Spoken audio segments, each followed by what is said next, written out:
So we will go ahead with the next topic. If you remember, in the last session we have seen what is a simple microscope. अगर याद होगा तो simple microscope हमने देखा था in detail. तो simple microscope मतलब single biconvex lens था और वो लेंस क्यों यूज किया था? For a very simple reason, हमको ऑब्जेक्ट को क्लियरली देखना था।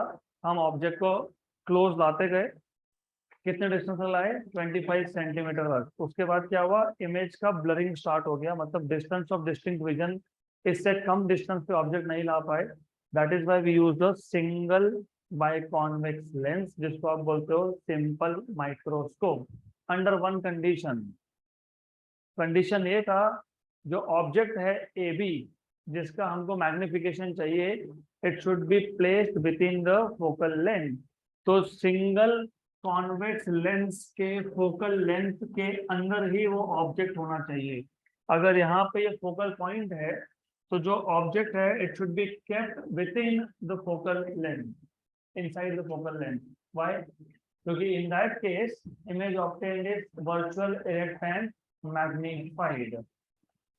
वर्चुअल इरेक्ट एंड मैग्नीफाइड मतलब on the same side, above principal axis and greater in size. तो ये था सिंपल माइक्रोस्कोप। और सिंपल माइक्रोस्कोप के केस में आपको फॉर्मूलाज अच्छे से पता होना चाहिए। Before we go ahead to next topic, आपको कम से कम ये पता होना चाहिए कि मैग्नीफाइंग पावर, किसका मैग्नीफाइंग पावर? सिंपल माइक्रोस्कोप का मैग्नीफाइंग पावर। इसके चार फॉर्मूला में देखे थे। एक था डी बाय यू, पहला। एक था D by V plus D by F. फिर अगर इमेज डीडीवी पे बनता है, if the image is found at DDV, you get 1 plus D by F. और अगर फाइनल इमेज इंफिनिटी पे बनता है तो you get D by F. Correct? ये चार फॉर्मूला थे।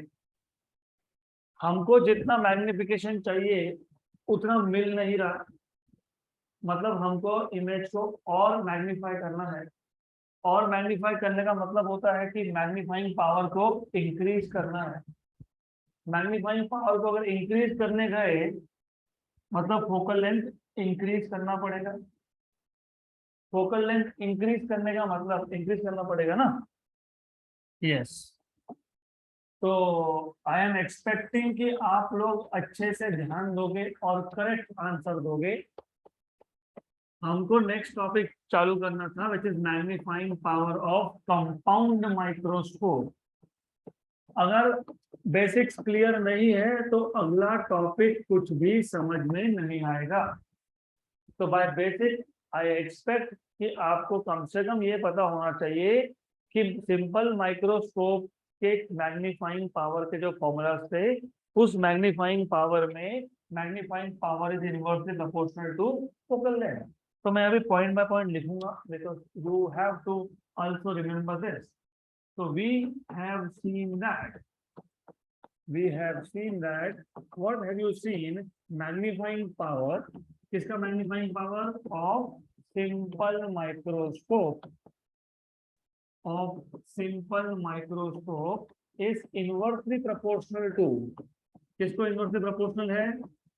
Focal length is inversely proportional to focal length.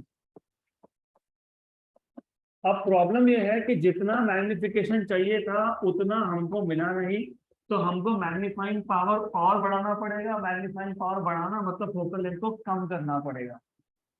और फोकल लेंथ को कम करने का मतलब ये होता है कि लेंस को थिक करना। जितना आपको फोकल लेंथ कम चाहिए उतना ही लेंस थिक होना चाहिए। रिमेंबर दिस, हमारा एम था मैग्नीफाइंग पावर बढ़ाना। मैग्नीफाइंग पावर बढ़ाने के लिए फोकल लेंथ को कम करना पड़ेगा। क्यों? Because magnifying power of a simple microscope is inversely proportional to focal length. जितना फोकल लेंथ कम होगा उतना ही मैग्नीफाइंग पावर ज्यादा होगा। तो पहले अगर मैं एक थिन फोकल लेंथ का लेंस यूज कर रहा था, if I was using a thin lens का फोकल लेंथ ज्यादा होता है, तो मैग्नीफाइंग पावर कम होगा। हमको मैग्नीफाइंग पावर बढ़ाना है तो फोकल लेंथ क्या करना पड़ेगा? कम करना पड़ेगा। तो फोकल लेंथ कम कर दिए।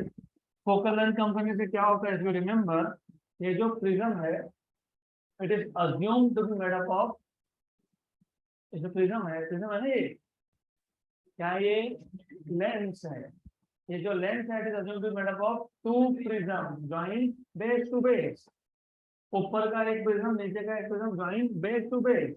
बिकॉज प्रिज्म क्या करता है, प्रिज्म लाइट को डिस्पर्स करता है। डिस्पर्स करना मतलब व्हाइट लाइट के 7 पार्ट करना, violet, indigo, blue, green, yellow, orange, red.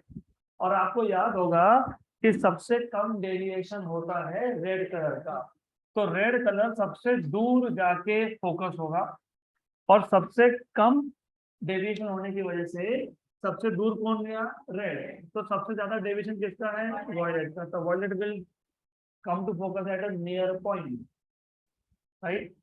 तो हुआ क्या, हम सॉल्व करने गए थे मैग्नीफाइंग पावर का प्रॉब्लम। मैग्नीफाइंग पावर बढ़ाने के लिए फोकल लेंथ करना था कम। फोकल लेंथ कम करना मतलब लेंस का थिकनेस बढ़ाना। लेंस का थिकनेस बढ़ने से क्या हुआ, लाइट का हो गया डिस्पर्शन, मतलब जो इनकमिंग व्हाइट लाइट था उसके 7 कंपोनेंट्स हो गए, और हर एक कलर अलग अलग जाके जगह पे फोकस हो रहा है। तो मैग्नीफाइंग पावर तो बढ़ गया, लेकिन इसमें आ गया एबरेशन, और इस एबरेशन को हम बोलते हैं क्रोमैटिक एबरेशन।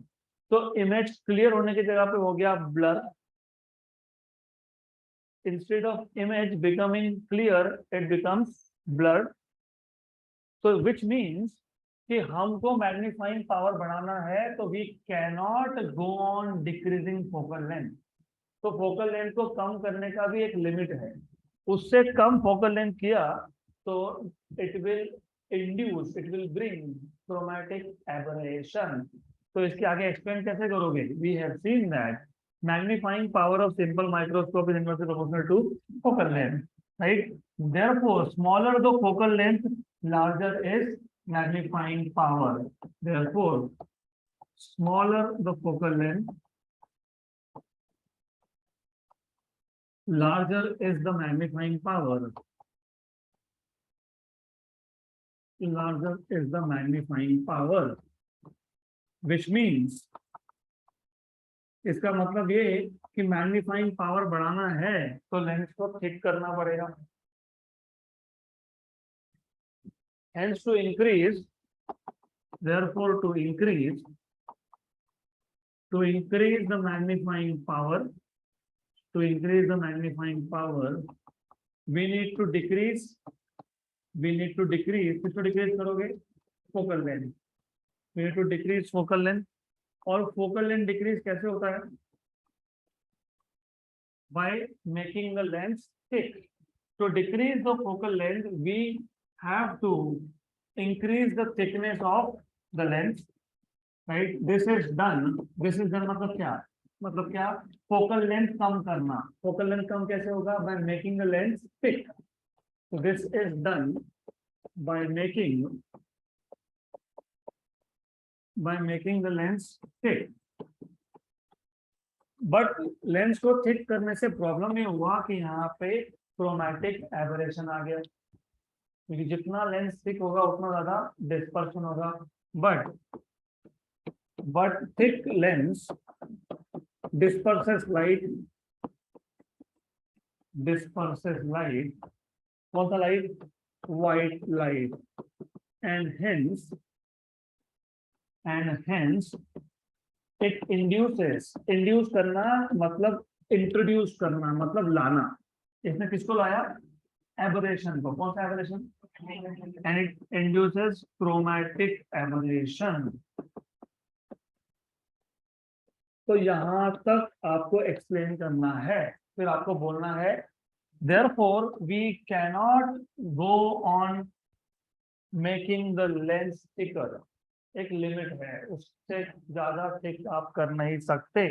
इसका मतलब मुझे 2 लेंस यूज करने पड़ेंगे। अब अभी तक आप 1 लेंस यूज कर रहे थे, अब कितने करोगे, 2, right. So there is a limit, therefore there is a limit on making lens thick, and hence we use a combination of 2 lens. we use a combination of two lenses basically. उसमें से एक lens होगा objective के पास में और एक lens होगा जिसमें से आप देखोगे। जो लेंस ऑब्जेक्टिव के पास में उसको बोलते हो ऑब्जेक्टिव लेंस, जिसमें से आप देखोगे उसको बोलते हो आईपीस। तो ये लिंक बनाते चलना पड़ेगा, फिजिक्स अगर अच्छे से समझना है तो ये लिंक छूटना नहीं चाहिए। To start with again, problem क्या था, हमको ऑब्जेक्ट को क्लियरली देखना है। सबसे पहले क्या करके देखा, ऑब्जेक्ट को पास में लाए, जितना ऑब्जेक्ट क्लोज होगा उतना ही ऑब्जेक्ट एंगल बनाएगा, इट इज बिगर। ऑब्जेक्ट जितना पास में आता जाएगा उतना ही angle subtended by the object at the eye is larger in size, right.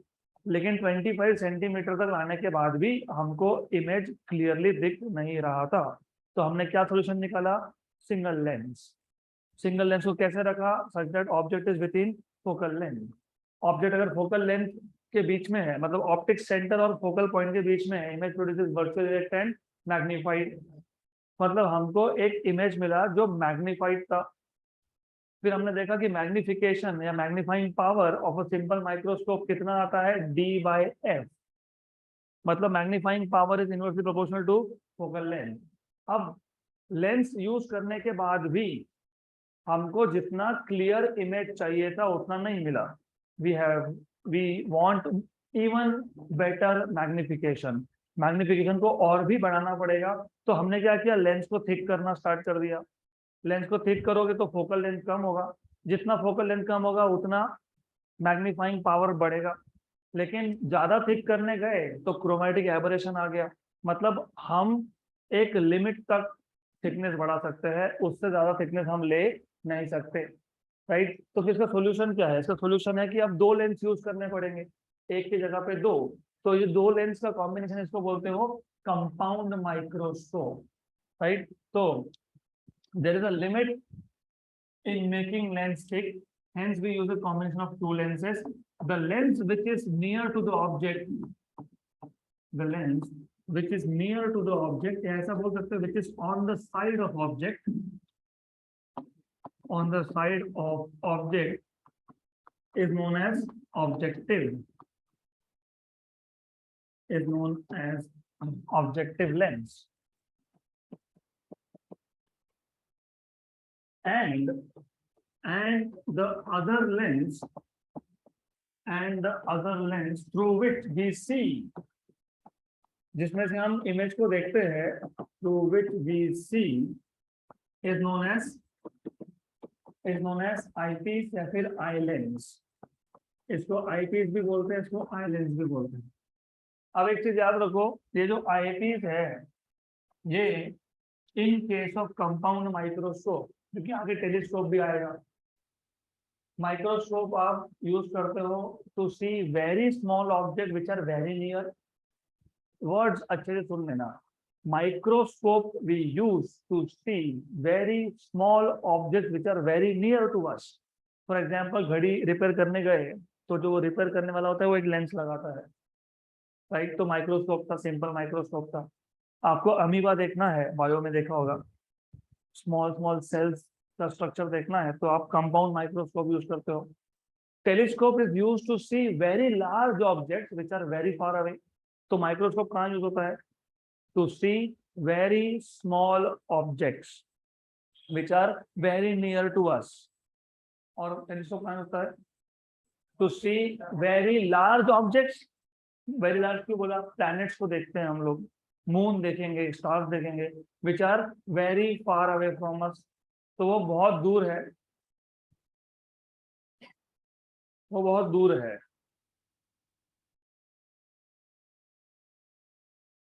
Right, clear.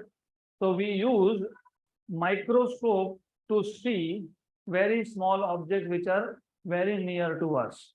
This is important thing. And telescope to see very large objects which are very far away from us. अब उसका मतलब, उसका connection क्या है, telescope में भी दो lens है, माइक्रोस्कोप में भी दो लेंस है। अब इसमें बहुत ज्यादा कंफ्यूजन होगा, कंफ्यूजन कम करने के लिए कॉन्सेप्ट क्लियर चाहिए। टेलीस्कोप में कितने लेंस, दो। माइक्रोस्कोप में कितने, दो। माइक्रोस्कोप में जो ऑब्जेक्टिव लेंस होता है वो स्मॉलर इन साइज होता है, और आईपीस जो होता है वो लार्जर इन साइज होता है। तो एक चीज याद रखना, स्मॉलर साइज मतलब स्मॉलर एपर्चर। तो ऑप्टिक्स के तीसरे चौथे लेक्चर में मैंने बताया था effective radius is called as aperture, इसको बोलते हो एपर्चर, इसको बोलते हो एपर्चर, करेक्ट। तो इन केस ऑफ माइक्रोस्कोप, माइक्रोस्कोप कौन सा माइक्रोस्कोप? Compound microscope. छोटा एपर्चर किसका? ऑब्जेक्टिव। बड़ा किसका? जिसका एपर्चर स्मॉल होता है उसका फोकल लेंथ भी स्मॉल होता है। So in this case, objective has smaller aperture and smaller focal length. Eyepieces have larger aperture and larger focal length. Telescope में उल्टा होता है, टेलीस्कोप में ये होता है ऑब्जेक्टिव और ये होता है आईपीस। अब ऐसा क्यों होता है वो भी समझ लो, सिर्फ याद नहीं रखना हमको, देखो रटना नहीं है, रटोगे तो फिर भूल जाओगे। लॉजिकली सोचो थोड़ा सा। टेलीस्कोप के केस में ऑब्जेक्ट कहाँ था? बहुत दूर था। बहुत दूर था इसके लिए क्या दिखा? वो फेंट। फेंट मतलब उससे लाइट हमारे पास जो आ रहा है वो कम लाइट रिसीव हो रहा है क्योंकि दूर है। दूर है तो क्या दिखेगा? फेंट दिखेगा। तो अगर उसका इमेज बनाना है तो इमेज क्या चाहिए? ब्राइट चाहिए। इमेज ब्राइट कब बनता है? जब ज्यादा लाइट कलेक्ट हो। ज्यादा लाइट कलेक्ट कब होगा? जब ऑब्जेक्टिव का लेंस बड़ा होगा। जितना बड़ा लेंस होगा उतना ही ज्यादा लाइट कलेक्ट होगा और उतना ही इमेज बनेगा क्लियर। और आईपीस क्या होता है? छोटा होता है क्योंकि हम उसमें से देखते हैं, राइट। तो वर्ल्ड का biggest telescope is known as very large telescope, VLT. Google करके देखना, मैं कल फोटो दिखाऊंगा, बट आई वॉज देयर, मेरा उधर ही काम था बेसिकली। 6 मीटर का एक लेंस है, 6 metre. 6 metre is around 20 feet. एक लेंस, ऐसे चार है, 20 20 20 के चार। कौन से? Objective. Eyepiece is very small. In reality हम डायरेक्टली ऑब्जेक्ट को देखते ही नहीं है, हम डेटा कलेक्ट करते हैं, कंप्यूटर में डालते हैं, दैट्स इट। तो ये बेसिक आइडिया याद रखना। तो कंपाउंड माइक्रोस्कोप के केस में objective is smaller in aperture and smaller focal length. Eyepiece has larger aperture and larger focal length. और टेलीस्कोप के केस में उल्टा, objective has larger aperture and larger focal length and objective has, sorry, eyepiece has smaller aperture and smaller focal length. तो compound microscope में कौन सा length small है? Objective. कौन सा बड़ा है? टेलीस्कोप में क्या है? ऑब्जेक्टिव लेंस क्या है? बड़ा है। आईपीस क्या है? स्मॉल है। तो राइट, पहले तो यहाँ तक समझ में आया। अब इसको क्या बोला है पहले नाम बता दो। इज नोन एज, ये जो सेटिंग है इस सेटिंग में हमारे दो लेंस हैं, राइट। तो such a combination of two lens, such a combination of two lens is known as compound microscope, is known as compound microscope। और यहाँ पे क्लियर है कि हम नियर बाय ऑब्जेक्ट को देख रहे हैं। अब कंपाउंड माइक्रोस्कोप में जो ऑब्जेक्टिव है, द ऑब्जेक्टिव लेंस हैव, क्या है इसका? Smaller aperture, small aperture. और फोकल लेंथ भी क्या है? Small and small focal length. Eyepiece, eyepiece का क्या है? Eyepiece have large aperture, large aperture and large focal length, and large focal length। यहाँ तक clear? Now going back to the basic idea, तो जो मेन इंपॉर्टेंट आइडिया था वो था ये, जब आपने सिंगल लेंस यूज किया, जब आपने सिंगल लेंस यूज किया तो आपने ऑब्जेक्टिव को जानबूझ के फोकल लेंथ से पहले ही रख दिया। ऐसा क्यों किया था? ये था ऑब्जेक्ट, क्या नाम था इसका, ए बी। ये था इमेज, क्या नाम दिया था इसको, A1B1। हमने इसको फोकल लेंथ से, फोकल पॉइंट से पहले रख दिया, क्यों, इमेज चाहिए था virtual rectangle magnified, virtual image मतलब ऑन द सेम साइड। अब प्रॉब्लम क्या है, जितना आप इसको फोकल पॉइंट के पास में लाओगे उतना ही इमेज बड़ा होता जाएगा, बढ़ता जाएगा, बढ़ता जाएगा, बढ़ता जाएगा। आप इसको बहुत पास में लाए फोकल पॉइंट पे, इमेज का मैक्सिमम साइज आ गया। लेकिन जैसे ही आपने इसको फोकस पे रखा, you know what happens, real image is on the other side, real inverted and magnified। और आप देख कहां से रहे थे, आप देख रहे थे यहां से, ऑब्जेक्ट जैसे ही फोकस के पीछे गया, इमेज यहाँ पे आके बनेगा आपके हाथों के पीछे, देख सकते हैं क्या। तो अब हमने ऐसा किया, अच्छा ऐसा है, तो अभी हम थोड़ा सा और दिमाग लगाएंगे। तो अब see this is very important thing and interesting also. तो ये ऑब्जेक्टिव है, ये आईपीस है, ये है ऑब्जेक्टिव का फोकल पॉइंट, किसका, ऑब्जेक्टिव का फोकल पॉइंट। तो यहां से यहां तक का डिस्टेंस हो गया ऑब्जेक्टिव का फोकल लेंथ, क्या हो गया ये, ऑब्जेक्टिव का फोकल लेंथ। इंटेंशनली जानबूझ के हमने ऑब्जेक्ट को, जैसे पहले जानबूझ के फोकल पॉइंट से पहले रखा था, अभी जानबूझ के हम फोकल लेंथ के, फोकल पॉइंट के बाद में रखते हैं। क्यों, ऐसे केस में जो इमेज बनता है वो होता है real inverted and magnified.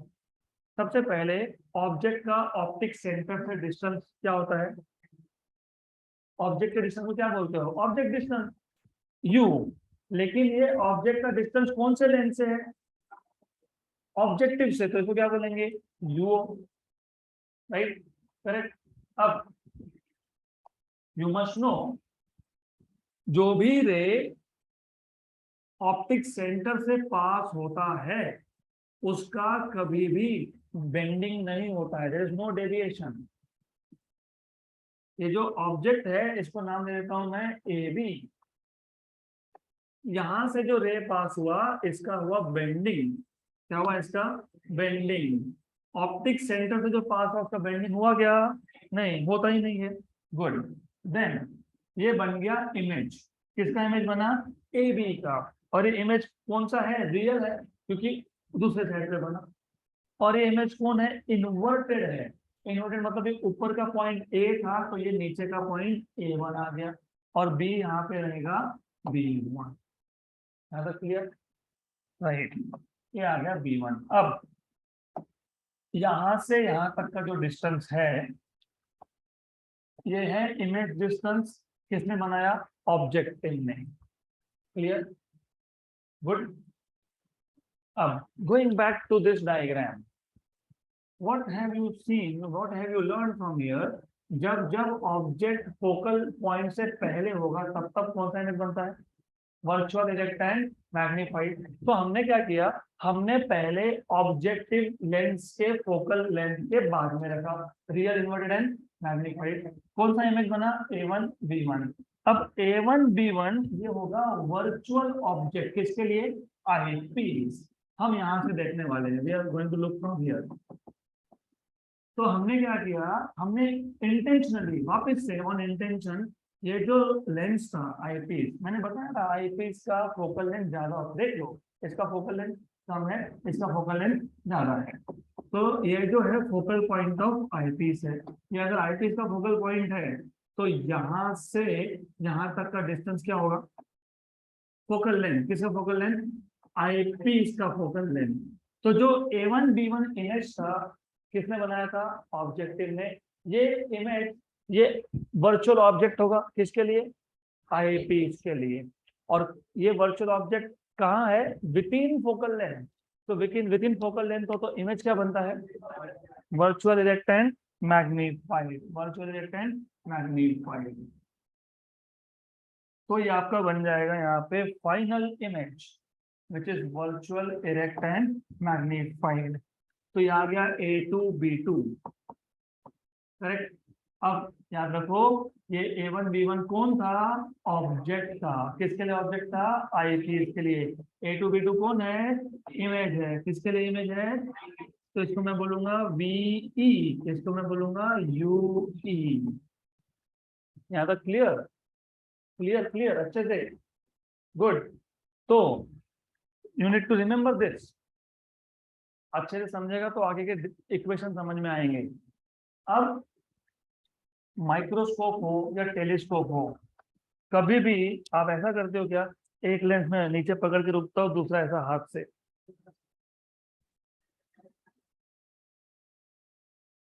Good. इसका मतलब ध्यान दे रहे हो कम से कम, वेरी गुड। सुनाओ, अल्टीमेटली आप क्या करते हो, आप एक सिलेंड्रिकल ट्यूब यूज करते हो। एक लेंस एक साइड पे फिट करते हो, दूसरा लेंस दूसरे साइड पे फिट करते हो। इसका मतलब ये हुआ, क्या है यहाँ पे, इसका मतलब ये हुआ कि ये जो दो लेंस है, ये जो दो लेंस है हमने एक सिलेंड्रिकल ट्यूब में फिट की। ऑब्जेक्टिव लेंस से आईपीस लेंस तक का जो डिस्टेंस है, इसको बोलते हैं लेंथ ऑफ ट्यूब। क्या बोलते हैं इसको, क्योंकि हमने एक सिलेंड्रिकल ट्यूब लिया, सिलेंड्रिकल ट्यूब के एक एंड पे ऑब्जेक्टिव लेंस फिट कर दिया और एक एंड पे आईपीस, इसको बोलते हैं length of tube. From diagram ये वीओ डिस्टेंस है और ये यूई डिस्टेंस है, वीओ और यूई, वीओ एंड यूई। तो what is length of tube, VO plus UV. Length मतलब क्या, डिस्टेंस। डिस्टेंस हमेशा पॉजिटिव होता है कि नेगेटिव होता है, पॉजिटिव। लेकिन वीओ ये ऑब्जेक्टिव से कहा था लेफ्ट साइड में, तो क्या करेंगे, मॉड लेंगे। ये कहाँ है, लेफ्ट साइड में, और ये कहाँ है, राइट साइड में। ये कहाँ है, लेफ्ट साइड में, ये कहाँ है, तो दोनों का क्या ले लेंगे, मॉड। क्योंकि ये डिस्टेंस है, डिस्टेंस कभी नेगेटिव नहीं होता, दैट इज बाय क्या लिया हमने, मॉड। तो the distance between objective lens and eyepiece lenses is called as length of tube, correct. तो ये भी पता होना चाहिए आपको, the distance between, the distance between objective lens and eyepiece is known as what, length of tube of microscope, क्योंकि हम microscope की बात कर रहे हैं इसके लिए, कंपाउंड माइक्रोस्कोप, राइट।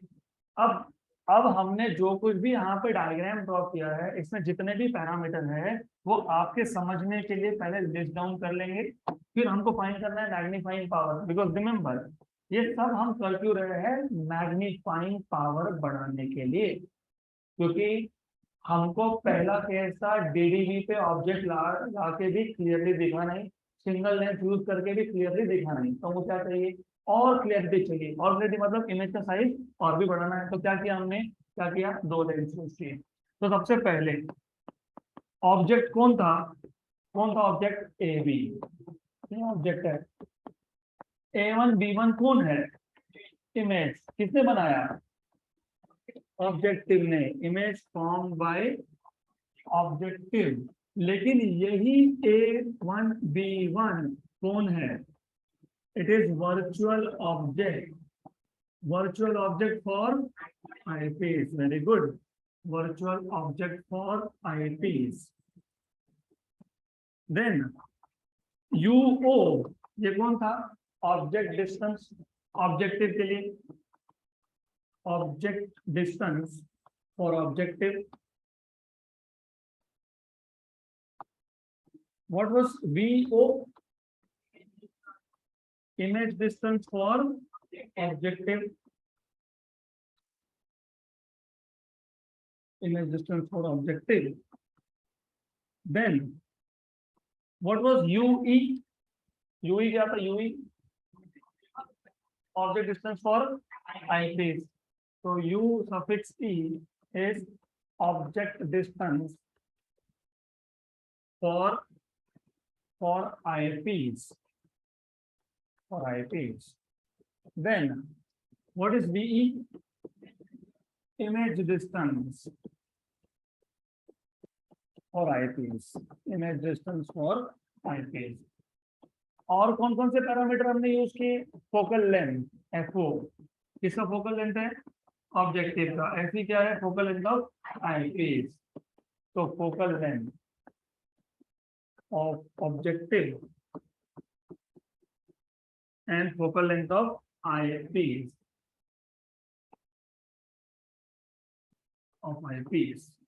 अब शुरू तो यहाँ से होगा डेरिवेशन। अब तो व्हाट वाज आवर टास्क? हमारा टास्क था टू इंक्रीज मैग्नीफाइंग पावर। लेकिन अभी तक हमने कंपाउंड माइक्रोस्कोप का मैग्नीफाइंग पावर डिफाइन ही नहीं किया। सिंपल माइक्रोस्कोप का किया था, याद है? Beta upon alpha. What was beta? What was beta? भूल जाते हो ना, वही तो दिक्कत है, भूल जाते हो। You are not suppose to forget. Beta is the angle subtended by final image at I। लेकिन I is very close to lens, तो जितना एंगल लेंस पे बना वही एंगल I पे बनेगा।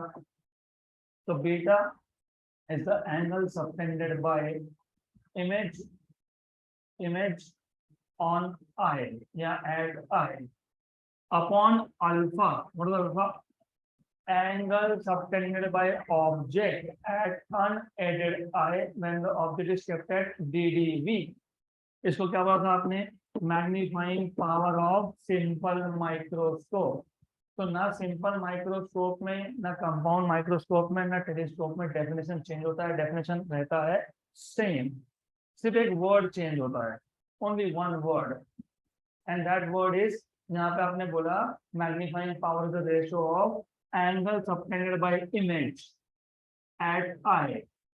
लेकिन in case of compound microscope दो इमेज बनते हैं, एक A1 B1, एक A2 B2। तो एक एक्स्ट्रा वर्ड है, magnifying power of a compound microscope is the ratio of angle subtended by final image. Final कौन है? A2 B2 एट आई। अब आप देख रहे हो आईपीस से, तो जो एंगल आईपीस के लेंस पे बनेगा वही एंगल आपके आंखों पे भी बनेगा, right? To that of angle subtended by object when the object is kept at DDV. मतलब डिनोमिनेटर चेंज हुआ क्या? सिर्फ क्या चेंज हुआ? न्यूमरेटर। यहाँ पे ध्यान चाहिए, complete attention here and nowhere. तो टू डिफाइन कैसे करोगे? सेम लाइन एग्जैक्टली सेम है। मैग्नीफाइंग पावर ऑफ कौन सा microscope? Compound microscope is defined as the ratio of beta. What is beta? As the ratio of angle subtended by, किसने subtend किया? आई। कैसे आई के? Subtended by final image. Angle कभी भी object या इमेज ही subtend करता है। जो फाइनल इमेज बना था A2 B2, उसने एंगल बनाया, कहाँ पे बनाया? आई पे।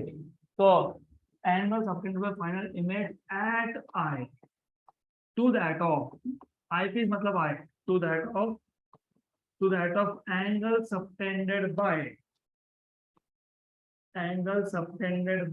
Object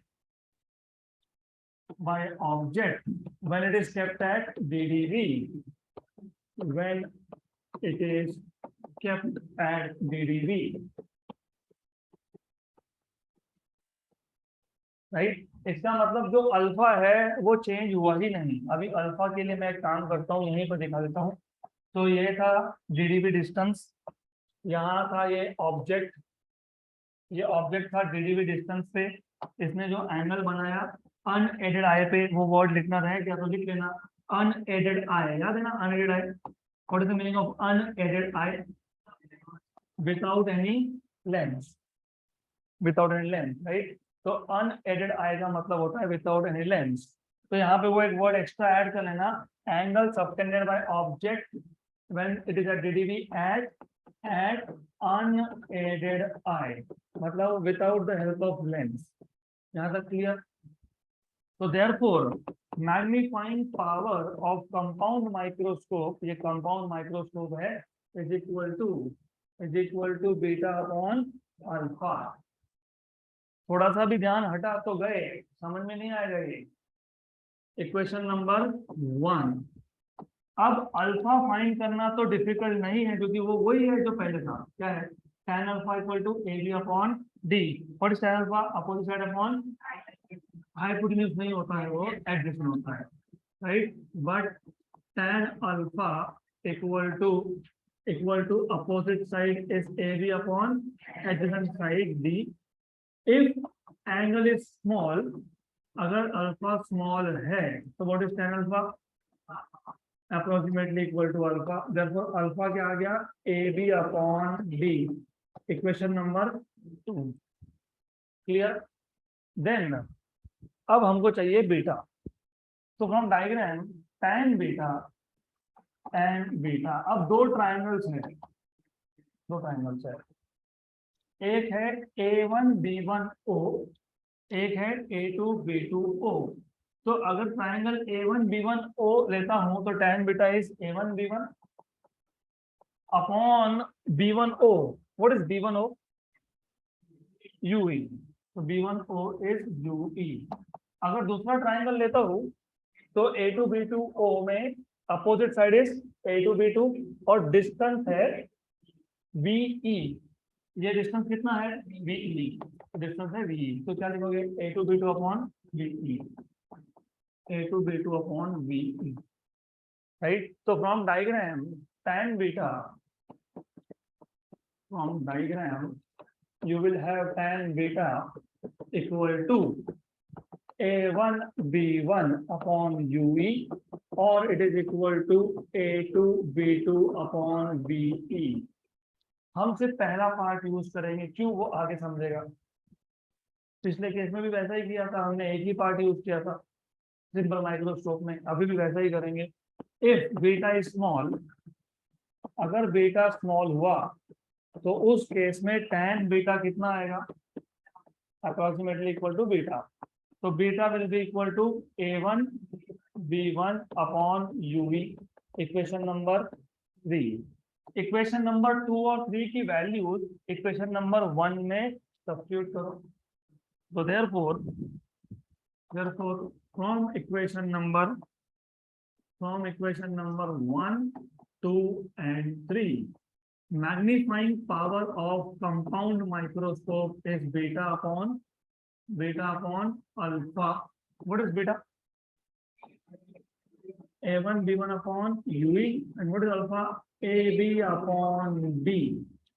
So therefore magnifying power of compound microscope, ये आ गया A1 B1 अपॉन AB और ये आ गया D अपॉन UB। अब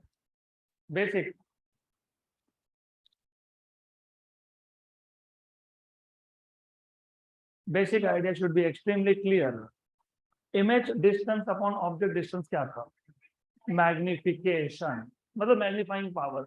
अभी एक चीज, एज यू सेड, मैग्निफिकेशन और मैग्नीफाइंग पावर एक ही चीज है अगर एक ही लेंस है। तो यहाँ पे दो लेंस है तो मैग्नीफाइंग पावर अलग से बोलेंगे और मैग्निफिकेशन अलग से बोलेंगे। But right, A1 B1 upon AB, A1 B1 कौन था?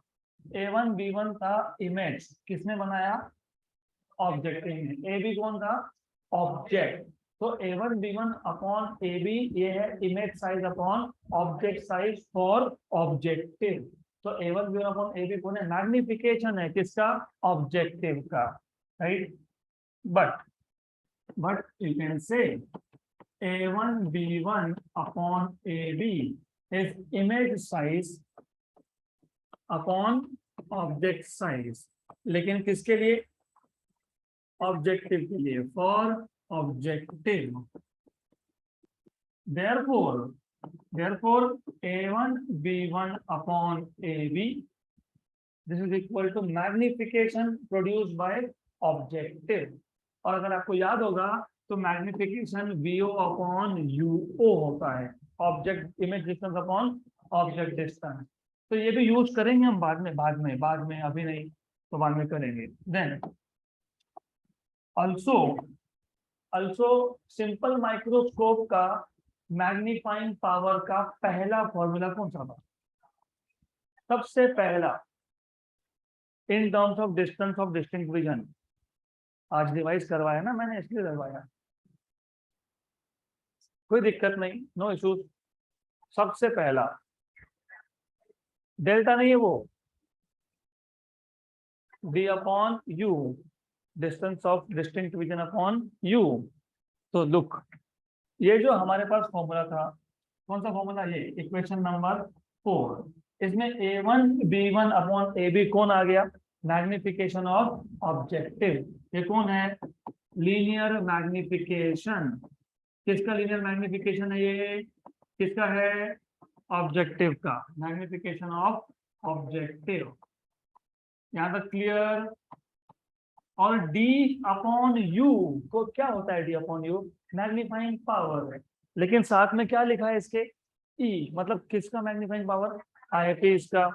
और so d upon U equal to magnifying power of eyepiece.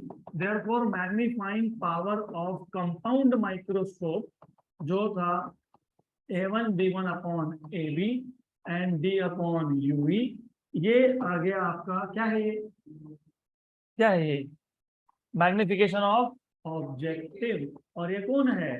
कौन है ये? Magnifying power of eyepiece. तो हमने कितने लेंस यूज किए थे कंपाउंड माइक्रोस्कोप में? आया बराबर 2, एक ऑब्जेक्टिव से कंट्रीब्यूशन, एक आईपीस। मतलब पहले ऑब्जेक्टिव ने इमेज का साइज बढ़ाया और फिर आईपीस ने वापस बढ़ा दिया, तो डबल मैग्निफिकेशन हो गया। डबल मतलब 2 टाइम्स नहीं, 2 टाइम्स नहीं, डबल मतलब 2 बार। एक बार ऑब्जेक्टिव लेंस ने किया, एक बार आईपीस ने किया। तो यहां तक समझ में आया, राइट? अब इस फॉर्मूला के बहुत सारे फॉर्म्स है। बहुत सारे फॉर्म्स कैसे बता देता हूँ, इक्वेशन नंबर 5। अब बहुत सारे फॉर्म्स कहाँ से आएंगे वो भी समझ लो। सबसे पहले you can write this as VO upon UO, और साथ में लिख दोगे magnifying power of eyepiece. Now simple microscope के 2 केसेस थे। एक था when the image is formed at DDV, when the image is formed at, कहाँ बना इमेज? DDV is formed at DDV। तो यहाँ पे भी वही केस हो सकता है। अगर इमेज DDV पे बना है तो जो मैग्नीफाइंग पावर था, याद है मैग्नीफाइंग पावर क्या आया था? 1 प्लस d/v, बराबर d/f। Very good, d/f। लेकिन मैग्नीफाइंग पावर किससे आ रहा है? आईपीस से। तो लॉजिकली सोचो, पिछला केस था, आपने बोला इमेज अगर DDV पे बना तो कहाँ से देख रहे थे आप? सिंगल लेंस से। तो DDV पे बना, किसके लिए DDV बना? उस सिंगल लेंस के लिए जिसमें से आप देखते हो। यहाँ पे आप कौन से लेंस से देख रहे हो? आईपीस। तो मैंने अगर बोला image is formed at DDV, तो विथ रिस्पेक्ट टू आईपीस, तो फिर यहाँ पे इसमें हम क्या लिखेंगे? तो यहाँ पे भी क्या आएगा? Eyepiece, correct. अगर ऐसा है तो कंपाउंड माइक्रोस्कोप का magnifying power when the final image is found at DDV will be equal to, ये क्या है? क्या है ये? VO बाय UO, मतलब मैग्निफिकेशन ऑफ ऑब्जेक्टिव इनटू क्या था? Magnifying power of eyepiece. लेकिन आईपीस का मैग्नीफाइंग पावर क्या है? 1 प्लस d अपॉन f। ये केस 1। केस 2 क्या था? हाँ, इंफिनिटी नहीं, when the final image is formed at infinity. तो उसको पूरा बताना ना, इंफिनिटी से मैं क्या समझू? Object is at infinity, object is at infinity, वो टेलीस्कोप बन जाएगा। फिर टेलीस्कोप में से किसको देखते हो? हाँ, स्कोप है। कहाँ है वो? फार अवे, मतलब कहाँ है? इंफिनिटी। तो व्हेन यू से ना इंफिनिटी, उसको कंप्लीटली बोलना पड़ेगा when the image is formed at infinity. Case number 2, when the image, कौन सा image? Final image. when the final image, यहाँ पे भी फाइनल इमेज लिखना चाहिए था मैंने। when the final image is formed is form कहाँ पे, इंफिनिटी पे। तो इस केस में आईपीस का मैग्नीफाइंग पावर क्या आएगा, D by F. D by F किसका एफ, आईपीस का F, D by F E. तो therefore magnifying power when the final image is formed at infinity is equal to v by uo into d by f e। आ गया, यहाँ तक clear, पक्का। Then मैंने आपको बताया बहुत सारे फॉर्म्स है इसके, form number 1, number 2, number 3, number 4, number 5। अभी रुका नहीं यहाँ पे, और 2-3 है। कैसे, तो डू यू नो, ये दोनों लेंस हैं, दोनों कौन है, लेंस हैं। तो लेंस फॉर्मूला याद है, याद है आपको, what is lens formula, 1 by v u। अगर मैं ऑब्जेक्टिव के लिए लिखूं, नाउ द क्वेश्चन इज कि लिखना क्यों है ऑब्जेक्टिव के लिए। लुक एट दिस फॉर्मूला, ये या फिर ये, इसमें आईपीस का फोकल लेंथ है, आईपीस का, लेकिन ऑब्जेक्टिव का फोकल लेंथ है क्या।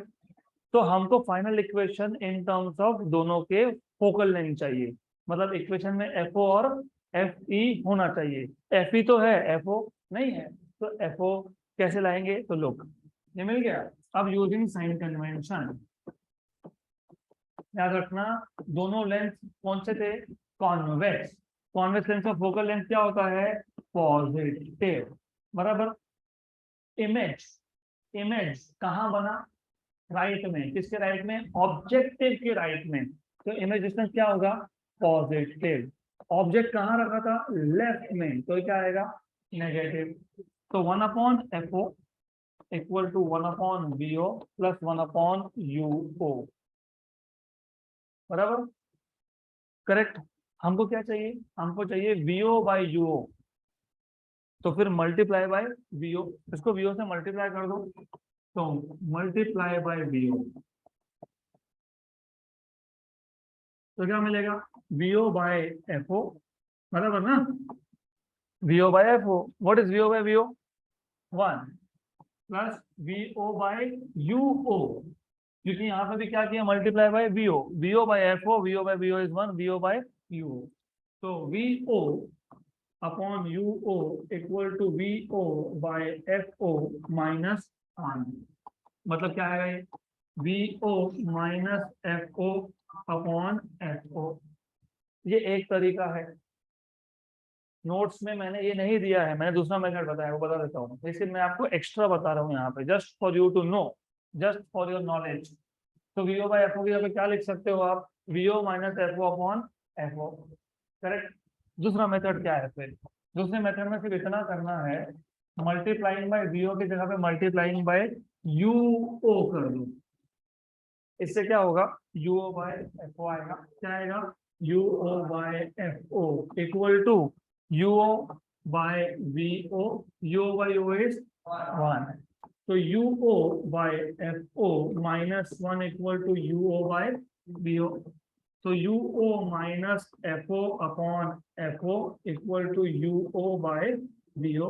What is VO by UO then, इसका उल्टा, VO बाय UO कितना आएगा, जल्दी, FO अपॉन UO minus, therefore magnifying power when the image is formed at DDV, क्या था formula, VO by UO 1 plus D by FE, तो 1 plus D by FE तो एज इट इज, लेकिन VO by UO क्या आएगा, FO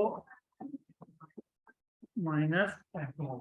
Similarly, magnifying power when the image is formed at infinity, यहाँ पे कौन था, D by FE, तो पहले इसमें क्या आएगा, VO by UO वो कितना है, FO अपॉन UO minus FO। Look, VO by UO D by FE, तो D by FE तो है, VO by UO क्या है, FO अपॉन UO माइनस FO, राइट। मैंने सुबह की बैच तो नहीं करके दिया, उनको बोला होमवर्क है खुद कर लो, ओके। अब लास्ट थिंग, फाइनल इमेज, मैं आखिरी के 3 सेट्स की बात कर रहा था in terms of FO। So in the morning batch, we have done only up to this point because this is something you should also try. But well, anyway, छोड़ो. But अब look, final image is inverted with respect to object. जो final image है वो उल्टा बना है, तो जब फाइनल इमेज उल्टा बनता है तो आपको पता होना चाहिए हम क्या करते हैं, आखिरी में एक माइनस साइन लगाते हैं, right. So negative sign indicates that the final image is inverted with respect to object. समझ में आया? सिर्फ highlight, just for highlight, revision नहीं होगा, वो कल करेंगे वो. ऑब्जेक्ट ऑब्जेक्टिव के फोकल लेंथ के विद इन था या बाहर था?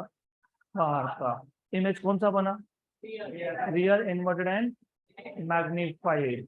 ये जो real inverted magnified image objective ने बनाया, ये आई पीस के लिए कौन था? Virtual object. और ये कहाँ रखा था? With in focal length. तो जो फाइनल इमेज बना वो बना वर्चुअल, इरेक्ट एंड मैग्नीफाइड. और जो फाइनल इमेज था it is inverted with respect to object. Correct. तो बाकी पूरा हम वापस से कल एक बार रिवाइज करेंगे.